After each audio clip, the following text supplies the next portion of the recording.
Hello and welcome to the 31st edition of Journalism Classics.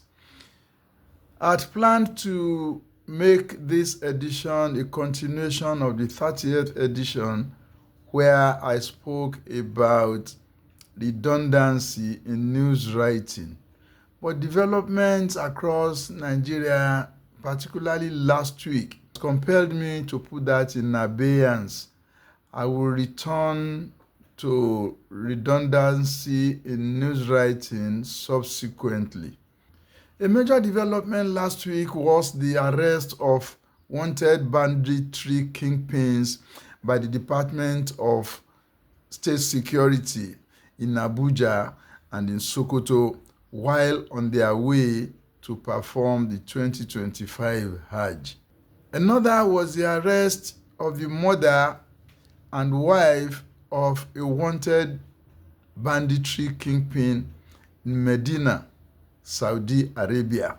These developments challenge the media to wake up to its responsibility of holding government accountable to the people. They challenge the media to do more of in-depth reporting and investigative journalism on terrorism and banditry, which had become a thorn in Nigeria's polity. Beyond the surface reporting of he said, he had and he explained, this is an opportunity for the media to dig in more into circumstances preceding and surrounding the arrests of these banditry kingpins. One would expect that the Nigerian media will go a step further this week in particular to investigate alleged conspiracies and complicity of government officials, traditional rulers, and politicians in banditry and terrorism across Nigeria. The media should be asking questions from government agencies like the Nigerian Immigration Service, the National Hajj Commission of Nigeria, the Pilgrims Welfare Boards of Sokoto State and of the FCT, about how these wanted banditry kingpins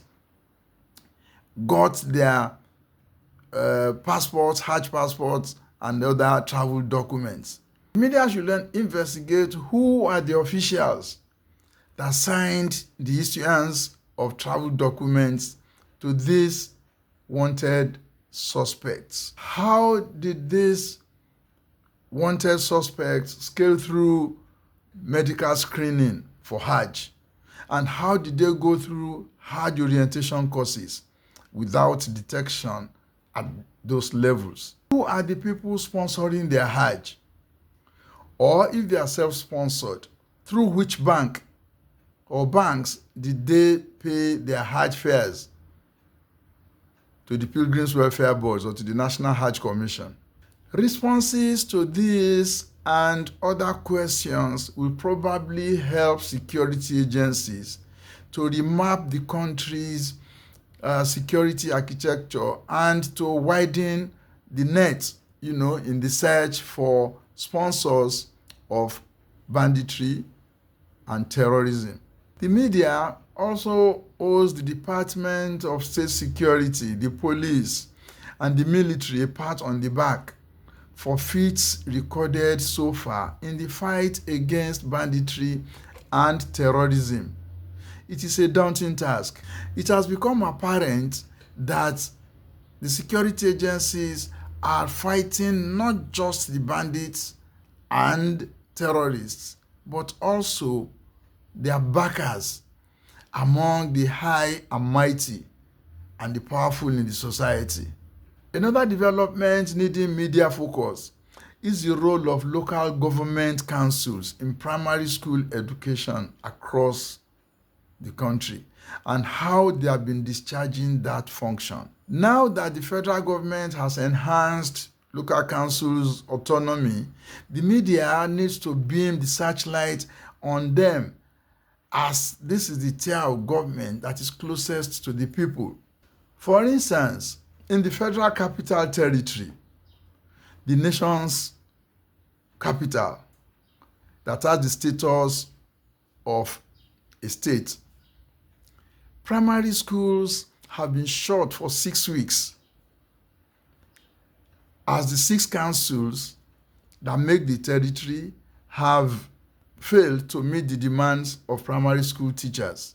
The teachers embarked on the current strike after similar ones had been suspended upon promises made by these same councils to pay them the current minimum wage and arrears of past wage increases. Primary schools teachers strike in the FCT is done every term and begins usually a day or two after examinations have gone underway. It has been frustrating for the teachers, for the pupils, and for their parents.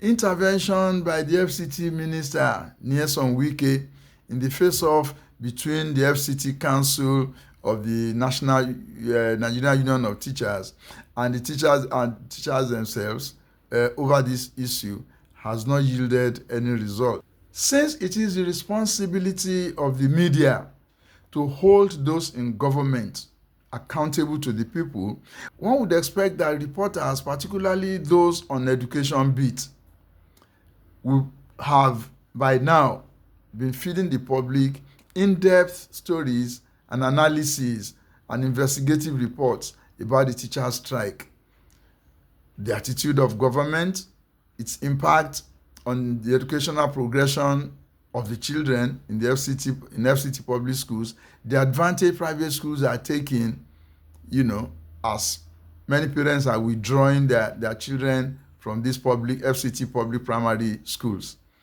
Needless to say that many of the primary schools in the FCT, Nigeria's national capital, are either dilapidating or looking unkempt and unhygienic, needing government attention.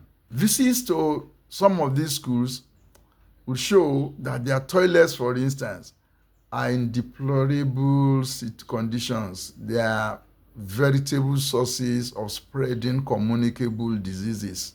Parents of children in some of these schools are currently struggling to contribute money to rehabilitate toilets in their children's schools. A typical example is the primary school on Festival Road in Garki, Abuja. This and other issues are wake-up calls on the media to go beyond slated assignments where stories are virtually placed on the laps of reporters and work seriously on stories that will actually interest people and impact on their day-to-day lives. Thanks for watching this and other episodes of Journalism Classics. God willing, I shall be here again next Sunday.